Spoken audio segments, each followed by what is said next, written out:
Hello everyone, welcome to CS ज्ञान सागर. Myself Sonika here. Previous videos में हमने यूजीसी नेट के PYQs की सीरीज को स्टार्ट किया हुआ है. उसी सीरीज को आगे करते हुए हम DBMS के आज 2016 के PYQs को सोल्व करेंगे. कुछ क्वेश्चंस हम प्रीवियस वीडियोज में सोल्व कर चुके हैं. नेक्स्ट हम आज इस वीडियो में सोल्व करते हैं. Consider the following two statements. दो स्टेटमेंट आपको गिवन है, उनमें से आपको बताना है which one of the following options is correct. कौन सी करेक्ट है. Data scrabbling is a process of upgrading the quality of data before it is moved into data warehouse. बिल्कुल सही बात है. डाटा वेयर हाउस में data को store करने से पहले डाटा की क्वालिटी को अपग्रेड करना, उस प्रोसेस को आप डाटा स्क्रैबलिंग बोलते हैं. Data scrabbling is a process of rejecting data from data warehouse to create indexing. ये बिल्कुल नहीं करते. डाटा वेयरहाउस के अंदर जब आप कोई भी इंडेक्स क्रिएट करते हैं तो उसको डाटा को रिजेक्ट करने का काम ये नहीं करती हैं. तो इट मीन्स ये आपका रॉन्ग हो जाएगा. जो आपका आंसर हो जाएगा A is true and B is false. ये वाला आपका आंसर हो जाएगा. नेक्स्ट हम बात करते हैं. Given the following statements, which one of the following is correct? यही पूछा है. तो strategic value of data mining is time stamping. बिल्कुल इसकी जो वैल्यू होती है strategic value डाटा माइनिंग की, वो टाइम स्टैम्पिंग होती है. Information collection is an expensive process in building an expert system. जब भी आप एक्सपर्ट सिस्टम बिल्ड करते हो तो इंफॉर्मेशन को कलेक्ट करना एक एक्सपेंसिव प्रोसेस होती है. बिल्कुल ये भी सही है. तो आपका both A and B are correct हो जाएगा. Next है which of the following statements are true regarding some advantages that an object-oriented DBMS offers over a relational database. आपको बताना है इसमें ऑब्जेक्ट ओरिएंटेड डाटाबेस की कौन सी एडवांटेजेस हैं ओवर द रिलेशनल डाटाबेस, जो रिलेशनल डाटाबेस से बेस्ट है. NO of DBMS avoids the impedance mismatch problem. हाँ बिल्कुल, ये इस टाइप की जो प्रॉब्लम्स होती हैं मिसमैचिंग प्रॉब्लम्स, उनको अवॉइड करती हैं.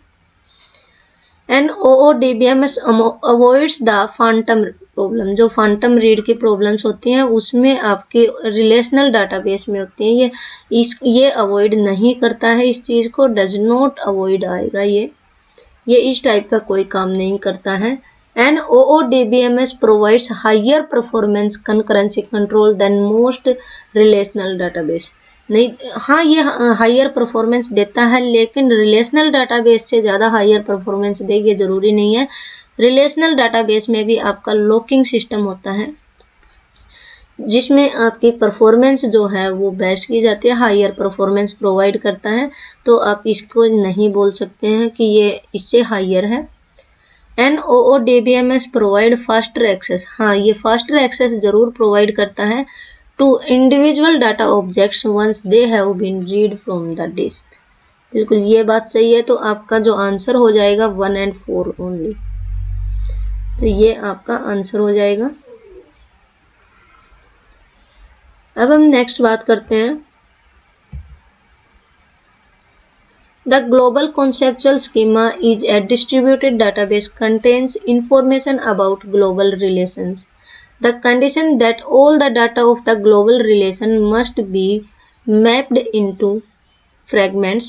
That is, it must not happen that a data item which belongs to a global relation does not belong to any fragment.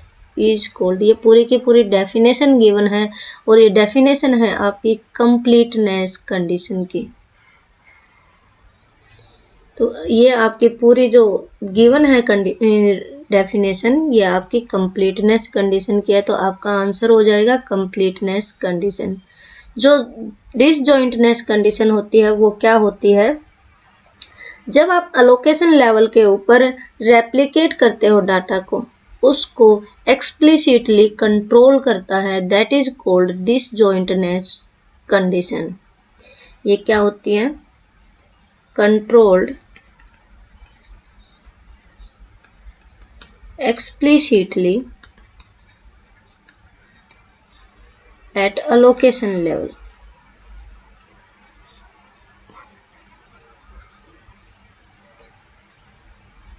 किसको कंट्रोल करता है? The replication of data.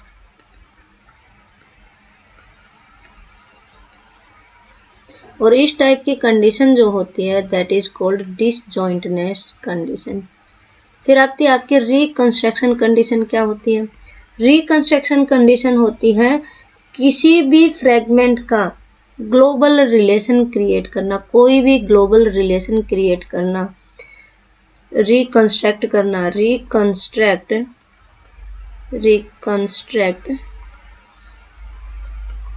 Any global relation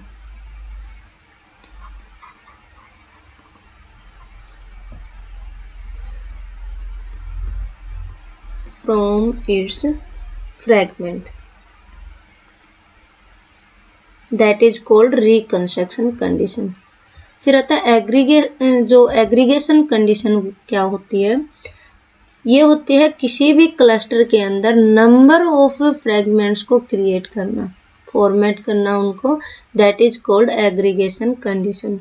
ये होती है the formation of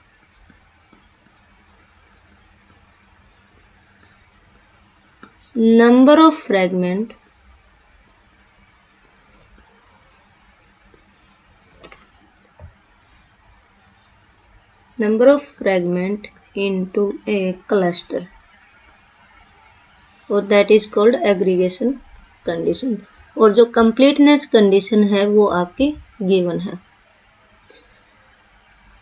next बात करते हैं हम। suppose database tuples T1 PR currently has tuples 10, 5, 15, 8 and ये आपके जो है एक टेबल है आपके पास, T1 टेबल है जिसके एट्रीब्यूट है P एंड R और ये वैल्यूज हैं 10, 5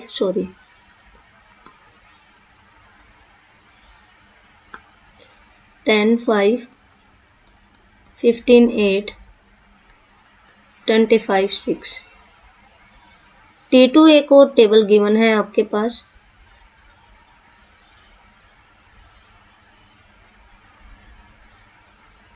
ये T2 टेबल है जिसमें A एंड C है, 10, 6, 25, 3, 10 और 5। Consider the following three relational algebra queries RA1, RA2, RA3। आपको इनको कंसिडर करना है, देखना है इनका क्या रिजल्ट आता है तीनों का।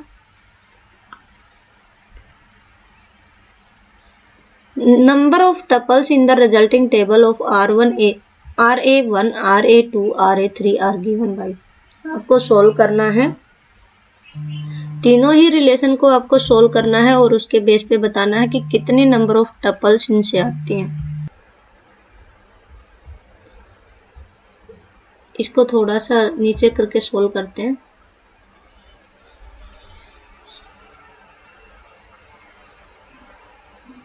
मान लो आपकी ये T1 है, ये T2 है।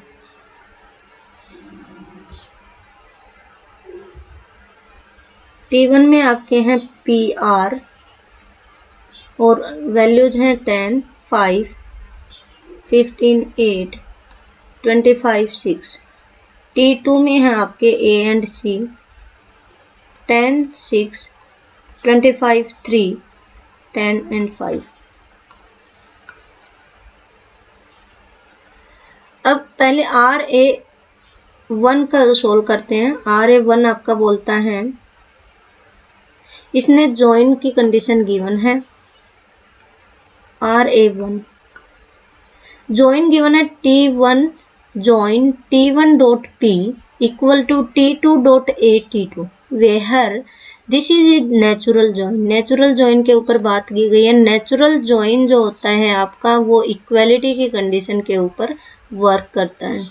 तो ये आपके PRAC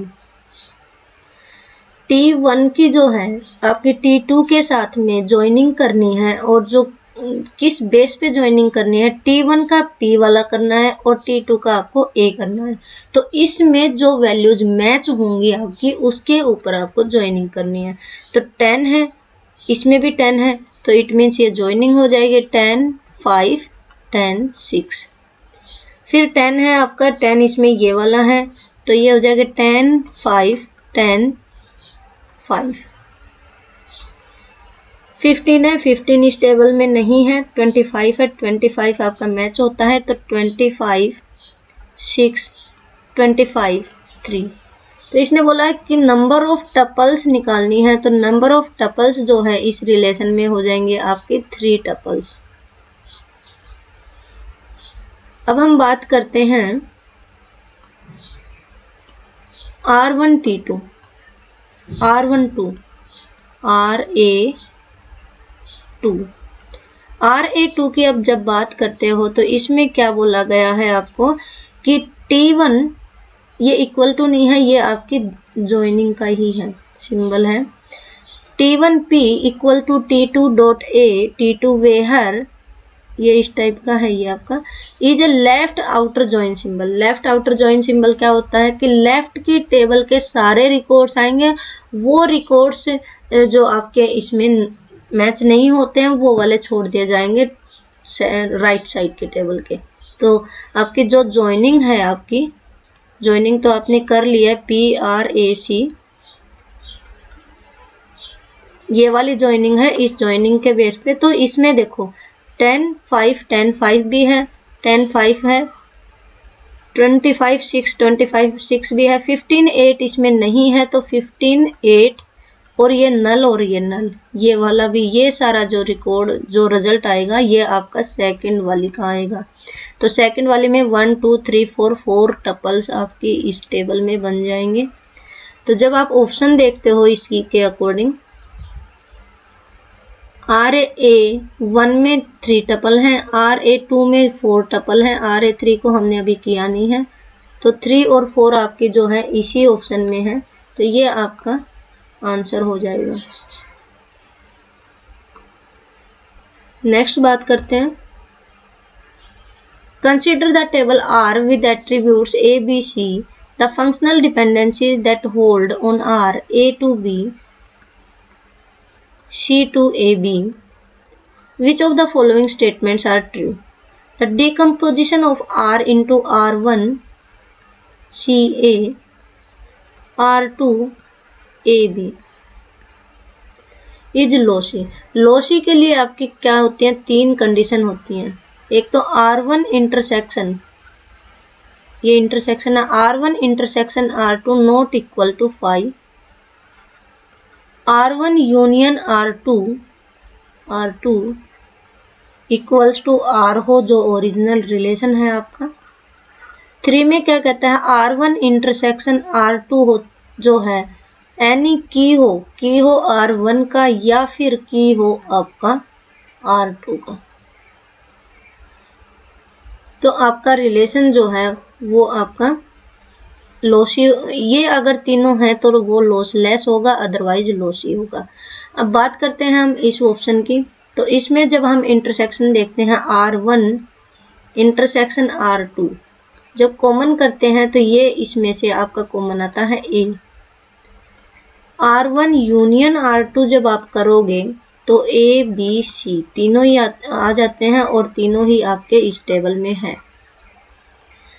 जब आप करते हो R1 इंटरसेक्शन R2 करते हो, कोई की आती है, मान लो आपकी की इन दोनों में जो कॉमन होता है वो ऑलमोस्ट की ही होता है, तो की है आपकी A के बेस पे जब आप रिकॉर्ड निकालते हो तो A to B करते हैं यहाँ पर, तो जब आप निकालते हो तो A से A B और A B से आपका यहाँ पर C to A भी गिवन है, C to A, तो आपका A इससे C भी निकल के आ जाता है, तो मतलब C to A यहाँ बन जाता है, A to B आपका ये है, तो इट मीन्स ये वाला जो है बिल्कुल करेक्ट है, लॉसलेस है ये आपका।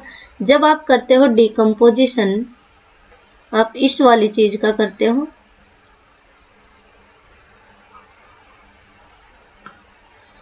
तो इसमें है आपका AB और BC। इंटरसेक्शन की बात करोगे तो आप आता है B, इसमें यूनियन करोगे तो ABC, ये भी करेक्ट है। जब इंटरसेक्शन करते हो कोई कीज का, तो कीज ऑलमोस्ट आपकी होती है जो दोनों में कॉमन आता है। की बात करते हैं तो यहाँ पर क्या हो जाएगा, A to B और B टू C। लेकिन जो ये B वाला है ये आपका जो ओरिजिनल डिपेंडेंसीज है B तो किसी पर भी नहीं है। B2 ना A है, B2 ना C है, तो ये यहाँ से आपका लॉसी हो जाएगा। तो ये जो लॉसी गिवन है ये भी आपका करेक्ट है। तो ये वाला ऑप्शन भी आपका जो है वो करेक्ट हो जाएगा। इट मीन्स जो है बोथ जो है ये वाला आपका आंसर हो जाएगा, बोथ A एंड B। आज की वीडियो में हम इतने ही क्वेश्चन सोल्व करते हैं। कुछ अच्छा एक और क्वेश्चन है, इसको भी सोल्व कर लेते हैं। टेबल आपको गिवन है, एक टेबल है 1 नाम से,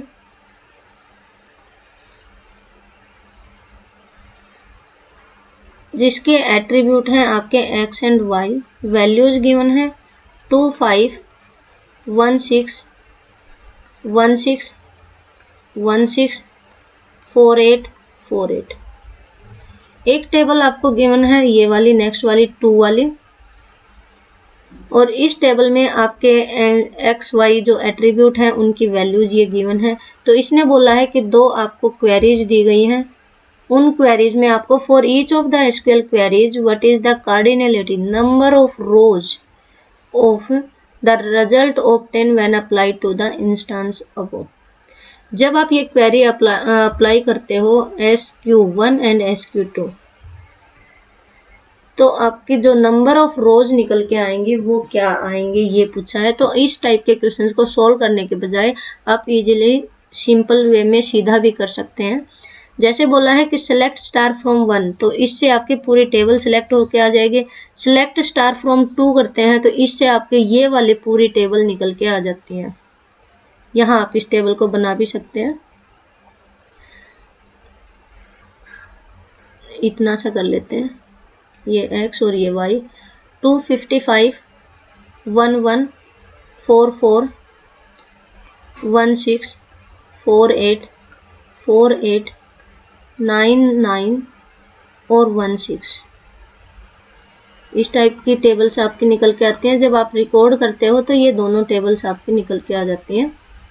फिर कहता है आपको except this, select this, except this, मतलब इस वाली के अंदर 1 वाली टेबल को लेना है, जो 2 वाली टेबल में जो रिकॉर्ड्स हैं उनको छोड़ देना है। तो 1 वाली टेबल ये है।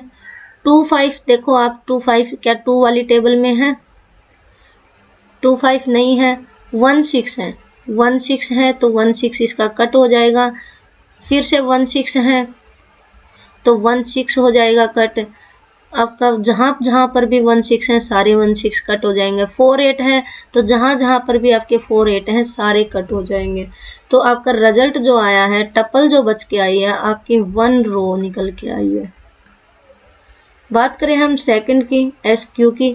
XQ क्या करता है? सेलेक्ट स्टार फ्रॉम 1, तो आपका पूरा यही रिकॉर्ड निकल के आ जाता है। आपका ये वाला रिकॉर्ड निकल के आ जाएगा पूरा। सेलेक्ट स्टार फ्रॉम 2, तो ये पूरा रिकॉर्ड निकल के आएगा। एक्सेप्ट ऑल, इन दोनों में डिफरेंस क्या है? एक एक्सेप्ट है, एक एक्सेप्ट ऑल है। एक्सेप्ट का मतलब है जो 2 में रिकॉर्ड है आपका वो सारे के सारे रिकॉर्ड 1 में से डिलीट हो जाएंगे। एक्सेप्ट ऑल का मतलब होता है 1 बाय 1 मैच करेंगे, जितने हैं उतने ही डिलीट होंगे। इट मीन्स 1 6 है, 1 6 नहीं आएगा। 1 6 दोबारा है तो 1 6 दोबारा नहीं आएगा। 4 8 है 1 टाइम, 4 8 नहीं आएगा। 2 टाइम 4 8 है, 4 8 नहीं आएगा। 1 6 आपका इसमें 2 टाइम है, लेकिन इसमें 3 टाइम है तो 1 टाइम का बच जाएगा। तो इसमें नंबर ऑफ टपल आपकी कितनी हो गई? एक टपल आपकी ये वाली हो गई, एक टपल ये वाली हो गई। तो इट मीन्स इसमें आपका जो रिजल्ट आएगा 2 रोज आएगा। अब हम ऑप्शन देखते हैं। तो 1 और 2, 1 पहले वाली में 1 और सेकंड वाले में 2, तो ये आपका आंसर हो जाएगा। कुछ बाकी बचे हुए क्वेश्चन हम नेक्स्ट वीडियो में सोल्व करेंगे। Thank you so much.